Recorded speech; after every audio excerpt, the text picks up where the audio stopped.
دوستو یہ واقعہ ایک ایسی ہندو عورت کا ہے جس نے مسلمان نمازی کے سامنے برہنہ ہو کر نماز کا مذاق اڑایا، اور جب وہ یہ گناہ کر کے نماز کا مذاق اڑا کر اپنے گھر پہنچی تو استغفر اللہ اس کے ساتھ کچھ ایسا ہوا کہ آپ لوگ بھی دیکھ کر دنگ رہ جائیں گے۔ دوستو یہ واقعہ بھارت کا ہے۔ جس علاقے میں میرا گھر ہے وہاں ہندوؤں کی کثیر تعداد تھی۔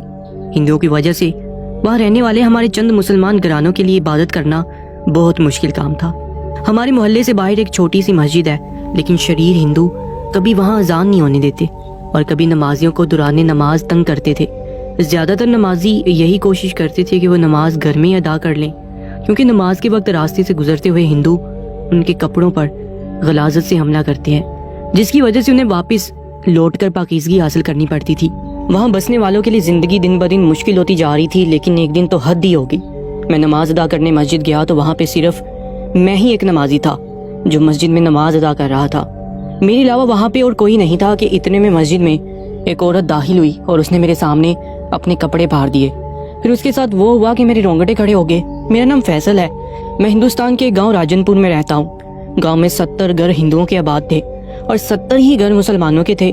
میں نے جب سے ہوش سنبھالا تھا ہمیشہ مسلمانوں کو ہندوؤں کے ہاتھوں ذلیل ہی ہوتا پایا تھا۔ گاؤں میں مسلمانوں کی کافی زیادہ گھر آباد تھے، لیکن بہت سے لوگ ہندوؤں کی شرارتوں کی وجہ سے علاقہ چھوڑ کر وہاں چلے گئے جہاں مسلمانوں کی تعداد زیادہ تھی۔ وہاں صرف وہی مسلمان رہتے تھے جو کسی دوسرے علاقے میں جا کر رہنے کا خرچہ برداشت نہیں کر سکتے تھے، اس لیے وہ وہاں پر رہ کر صبر و تحمل کے ساتھ وقت گزار رہے تھے، اور انہیں یقین تھا کہ ایک دن اللہ ان کی مشکلات آسان کرے گا اور ہندوؤں سے ان کے کیے کا حساب لے گا۔ میں پڑھائی کے سلسلے میں اپنی خالہ کے پاس شہر رہتا تھا۔ ان دنوں میں 12ویں کلاس کا طالب علم تھا۔ چند مہینوں بعد میرا گاؤں کا چکر لگتا تھا اور میں جب بھی یہاں آتا تھا اپنے مسلمان بہن بھائیوں کے لیے پریشان ہوتا تھا۔ ہندو نمازیوں پر زیادہ حملہ کرتے تھے، ان کے کپڑے گندے کر دیتے تھے، مسجد کا فرش گندا کر دیتے تھے اور مسجد میں گندا پانی چھوڑ کر نمازیوں کے لیے نماز پڑھنا بھی مشکل کر دیتے۔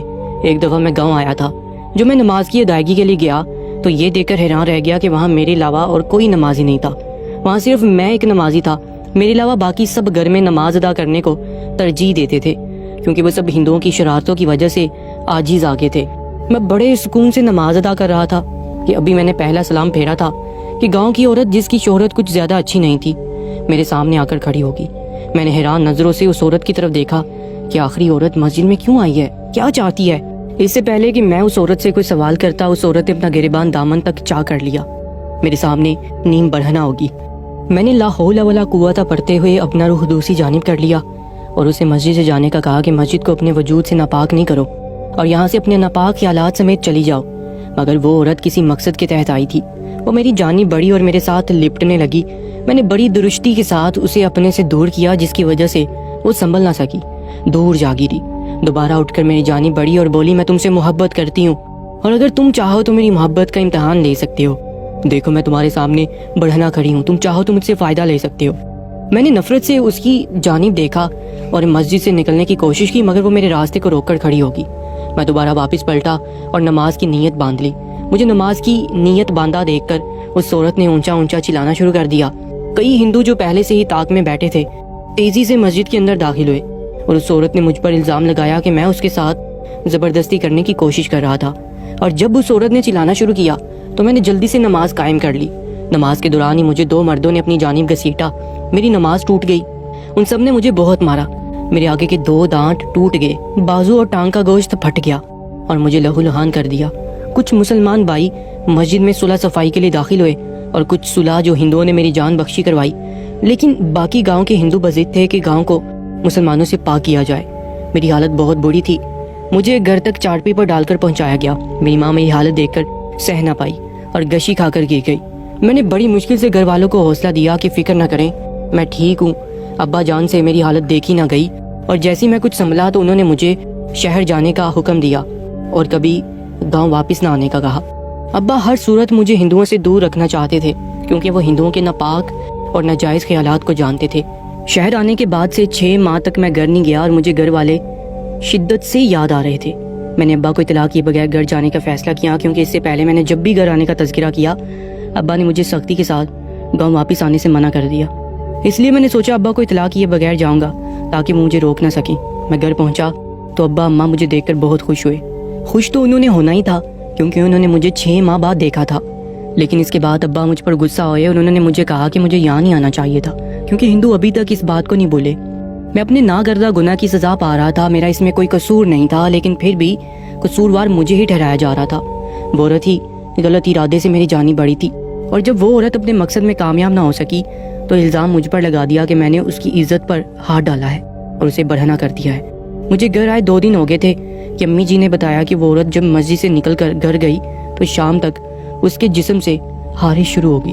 پہلے اس کے جسم پر خارش ہونے لگی، جو بڑھتے بڑھتے اتنا بڑھ گئی کہ اس نے اپنے ناخنوں سے اپنی کھال ادھیڑنا شروع کر دی۔ پھر اس کے زخموں میں ریشے پڑ گئے۔ بتھیرا علاج کروایا مگر مرض تھا کہ بڑھتا جا رہا تھا۔ اب تو اس کا ریشہ بہتا، اس کے پاس بیٹھنا بھی محال تھا۔ اس کے اپنے گھر والوں نے اس کا کمرہ، برتن سب کچھ الگ کر دیا، جیسے اسے چھوت کی بیماری ہو۔ مجھے افسوس تو بہت ہوا، لیکن میں جانتا تھا کہ اللہ اپنے گھر کی بے حرمتی برداشت نہیں کرتا۔ اس عورت نے جو حرکت مسجد میں کی تھی یہ اسی کی سزا تھی۔